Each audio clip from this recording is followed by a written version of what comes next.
A century after Christopher Columbus came to the New World, the first Spaniards reached a land that they would call New Mexico. Their conquistadors came in search of silver. Their missionaries came to save heathen souls. It was important.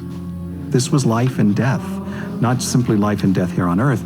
This was eternal life and eternal damnation. For they believed theirs was the true path to salvation. I am supposed to go to places where they haven't heard this story before and share this story, share this gospel message, because I believe it's true.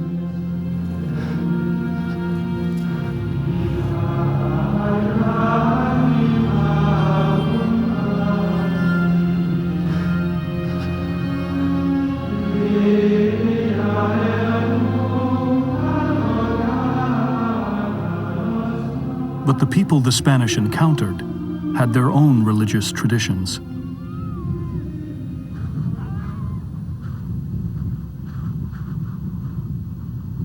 For more than 1,000 years, the Pueblo Indians had led a spiritual life that had flourished among the hills and valleys of the Rio Grande.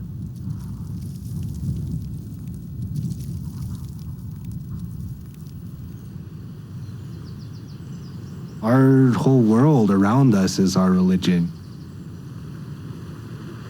Our way of life is our religion. The way we behave towards one another and towards others, that's our religion, you know. The very moment we wake up in the morning to the moment that we go to bed, and even when we're asleep, you know, that's our religion. The Spanish began to settle on Pueblo lands. You welcome people coming to visit, give them food, you provide them a place to stay. That's the kind of hospitality that they met the Spanish that were coming in with. They were looking for that the Spanish would see what kind of people they are and respond in kind.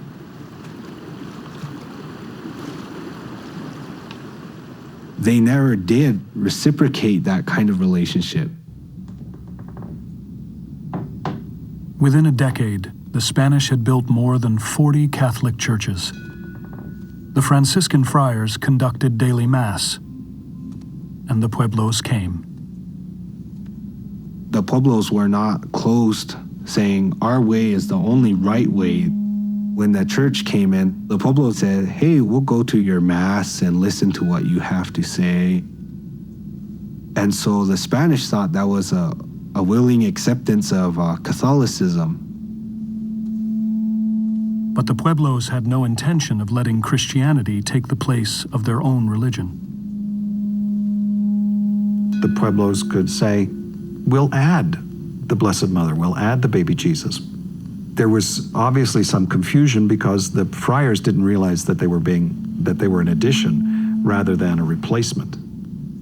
But the Franciscan priests saw no room for any other religion. Eternal damnation, theirs and the Pueblos, was at stake. Catholicism was the only religion that could save native souls. By the early 1600s, they began to report that hundreds of Pueblo Indians were converting. But the Pueblos themselves saw things differently.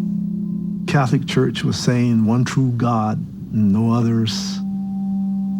Well, it's not that way with the Pueblo religion. You know, we don't think that there is one true God for all people in the world. Converting means you let go of your way and you take on another way. And I don't believe that happened ever.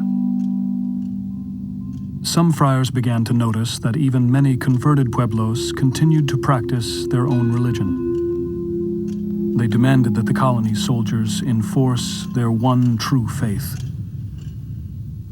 Native ceremonies were banned, religious icons burned, sacred places of worship destroyed. It's as far as you could go in terms of saying, look, forget it, this is not going to ever be again. And this is what we think about your religion.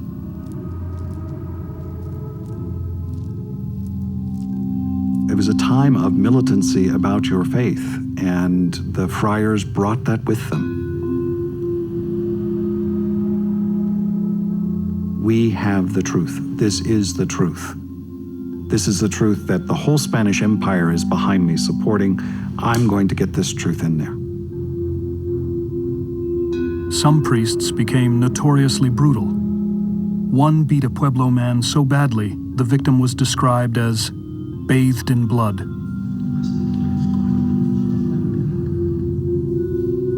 The breaking point came in 1675. 47 Pueblo religious leaders were imprisoned in Santa Fe for sorcery. One of them was a man called Pope from the Oke-Owinge Pueblo. He was publicly flogged, but 3 others were dragged before their people and hanged. It got to that point when about the time he was in prison where things were really getting worse, you know. And so for him, this was time to do something. Pope sent a message to the Pueblo tribes calling for war. I say to you, my brothers, go to your wingays, wait for their word. Singeriho.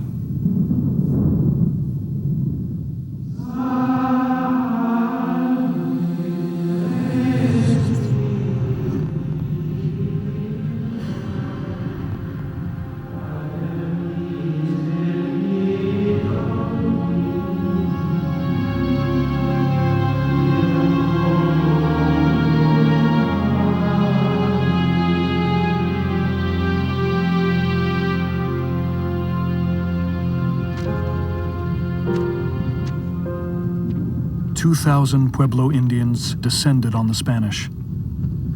Hundreds died in the fighting. But it was the Catholic priests who were specifically targeted.